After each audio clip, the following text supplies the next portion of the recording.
Is there any connective tissue that transport substances throughout the body? Yes, there is. And that connective tissue is the blood. In this lecture, we are going to discuss all the components of our blood. Before discussing the components, in an adult, there is 5 to 6 liters of blood, and blood having two major components, blood cells and the plasma. So first of all, we will look how much percentage of blood cells present in blood. So blood having 45% blood cells and the 55% plasma. Blood cells, there are three major cells in the blood. First is the erythrocytes, also known as red blood cells. Red blood cells having biconcave shape, and there is no nucleus present in the mature red blood cells. And in 1 microliter, if I take anticoagulated 1 microliter blood, so there would be 5 million red blood cells present in it. So red blood cells present in large number as compared to the other cells, and the lifespan will be 120 days.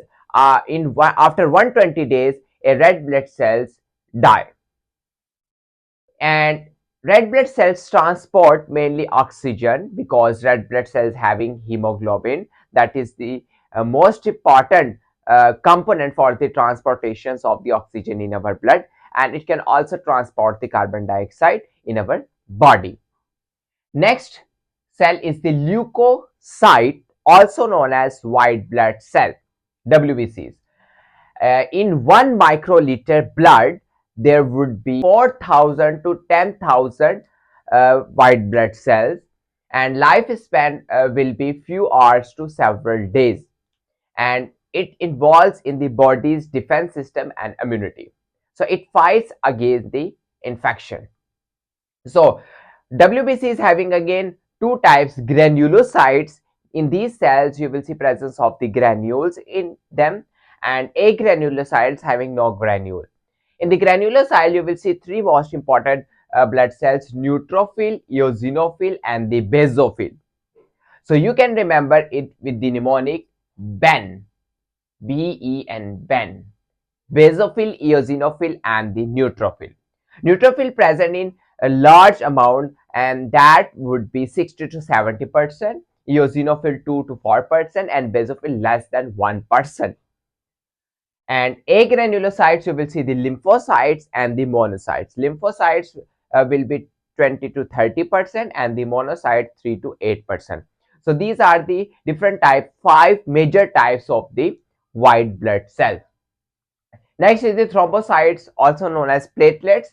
These are the fragments of the megakaryocytes.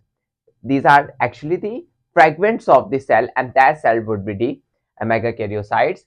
The amount in 1 microliter blood, that would be the 1,50,000 to 4,50,000 platelets, and lifespan will be 7 to 10 days, and it involves in the formations of the clot. So these are the three major types of the blood cells. And in the plasma, you will see that make the 55% of the blood. In the plasma, you will see the major component is the water. And next is the plasma proteins. Major plasma proteins, albumin, that maintains the osmotic pressure in our blood. Next is the globulin. Globulin having three types, alpha, beta, and the gamma. Gamma globulins mainly antibodies. They transport lipids and the vitamins. And fibrinogen, that involves in formation of the clot when someone gets injured. Next, solute. In this solute, you will see electrolytes, sodium, potassium, chloride, and bicarbonate, nutrients, glucose, amino acid, vitamins, and the lipids, gases, oxygen, carbon dioxide, waste that has to be eliminated through the kidney, urea, uric acid, bilirubin, and the hormones and the different enzymes. Hormones, T3, thyroid, that is produced by the thyroid gland, T3, T4, and the TSH, that is secreted from the pituitary gland. enzymes in the liver, ALT, AST. So these are the important things that are present in our blood.